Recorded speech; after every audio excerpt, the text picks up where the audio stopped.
প্রথম থেকে শেষ পর্যন্ত একটা শীটও ছিঁড়বে না। খুব সহজে ঘরে বসে তৈরি করে নিতে পারবেন এরকম নরম নরম শীট। যে শীটটা আপনার কখনো শক্তও হবে না, আর এটা রাখার পদ্ধতিটাও আমি দেখিয়ে দেব। অনেক গুরুত্বপূর্ণ একটা ভিডিও। আসসালামু আলাইকুম, কেমন আছেন সবাই? আশা করি ভালো আছেন। আলহামদুলিল্লাহ, আমিও ভালো আছি। প্রথমে নিয়ে নিয়েছি 2 কাপ ময়দা, তারপর দিয়ে দিয়েছি সামান্য করে লবণ, আর এখন একটু একটু করে পানি দিয়ে দিয়ে একটা ডো তৈরি করে নিলাম। ডোটা যখন তৈরি হয়ে গেছে তখন আমি একটু তেল ব্রাশ করে ডোটা এক সাইডে রেখে দিয়েছি, ভালো করে ঢাকনা আটকিয়ে। তারপর এখন নিয়ে নিয়েছি একটু সামান্য করে সয়াবিন তেল, আর তার সাথে একটু কর্নফ্লাওয়ার, আর দিয়ে দিলাম একটু করে ময়দা। বাস এখন ভালো করে মিক্স করে নিলাম। মিক্স করে সেটাও এক সাইডে রেখে দিয়েছি। এদিকে 10 মিনিটের ভিতরে আমার ডোটা সেট হয়ে গেছে। এখন আমি সেটাকে লম্বা করে হাত দিয়ে বেলে তারপর ছোট ছোট লিচি কেটে নিয়েছি। লিচিগুলো এই জন্য এভাবে কেটেছি যাতে সবগুলা রুটি সমান হয়।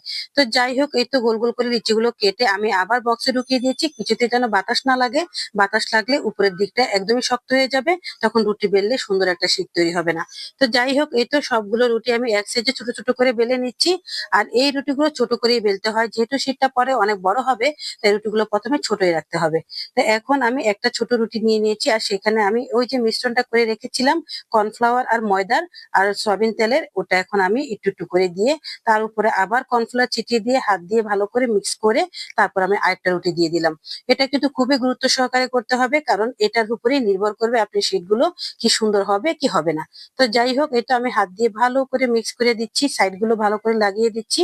আর এখন আবার একটু কর্নফ্লাওয়ার ছিটিয়ে তার উপরে আরেকটা রুটি দিয়ে দিচ্ছি। লাস্টের রুটিতে আর কোনো মিশ্রণ দিতে হবে না। এখন একটু হাত দিয়ে চেপে চেপে সুন্দর করে সাইড গুলো লাগিয়ে দিয়ে তারপরে আপনি বেলে নিতে পারেন। এই তো দেখেন কত সুন্দর হয়েছে, কি সুন্দরভাবে দিয়েছি। আমি এখানে 5টা 5টা করে করছি, আপনি চাইলে 7টা 8টা করেও করতে পারেন, কোনো অসুবিধা নেই। এখন শুরু হচ্ছে আরেকটা ধাপ, এখানেও কিছু টিপস আছে, সেটাও কিন্তু মানতে হবে। এবার আমি রুটিটা বেলে নেব। তো বেলার সময় আপনি কিন্তু আলতো হাতে বেলতে হবে, চারপাশটা একদমই সমান ভাবে চাপ দিতে হবে। আপনি যদি এক সাইডে বেশি চাপ দেন, এক সাইডে কম চাপ দেন, এতে করে রুটিটা বড় হয়ে যাবে ঠিকই, কিন্তু পরবর্তীতে শীটটা ছিঁড়ে ছিঁড়ে উঠবে। তো যাই হোক, আপনার হাতের চাপটা একদম সমানভাবে ব্যালেন্স করবেন, আর রুটিটাকে কোনো চাপ দেওয়ার প্রয়োজন নেই। এমনিতে বেলতে বেলতে দেখবেন বড় হয়ে গেছে। তাছাড়া এভাবে আলতো হাতে বেললে একদিক মোটা হবে না, একদিক আবার পাতলাও হবে না। এই তো আমি আগে আমার তাওয়াটা ভালো করে গরম করে নিয়েছি, এখন চুলার হিটটা একদম লো করে দিয়েছি।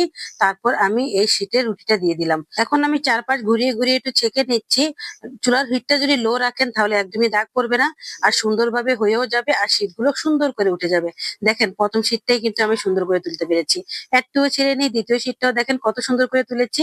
একদম আমার হাত দেখা যাচ্ছে, এতটা পাতলা ছিল। কি ভালো লাগছে কি বলবো, আসলে একদম সফট হয়েছে। এখন দেখেন তৃতীয় শীটটাও কিন্তু আমি সুন্দর করে তুলে ফেলেছি। একটুও ছিঁড়ে নিয়ে দেখেছেন কত সুন্দর হয়েছে। মার্শাল্লাহ মার্শাল্লাহ, অনেক সুন্দর হয়েছে।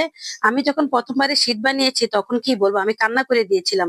মানে আমার শীটটা একদমই হয়নি, একদম ছিঁড়ে বিড়ে উঠেছে। কিন্তু এবার শীট বানিয়ে আমি বুঝতে পেরেছি আমি কতটা দক্ষ হয়ে গেছি। সত্যি বলতে আমার পুরো ভিডিওটা দেখলে আপনারা আমার মতো এভাবে দক্ষ হয়ে যাবেন। আধা ঘন্টার ভিতরে আপনি 50টা শীট বানিয়ে সুন্দর করে ফোল্ডিং করে রেখে দেবেন। যখন মনে চাইবে তখনই রোল চমচা বানিয়ে খেতে পারবেন। বেশি দাম দিয়ে বাজার থেকে আর শীট কিনতে হবে না।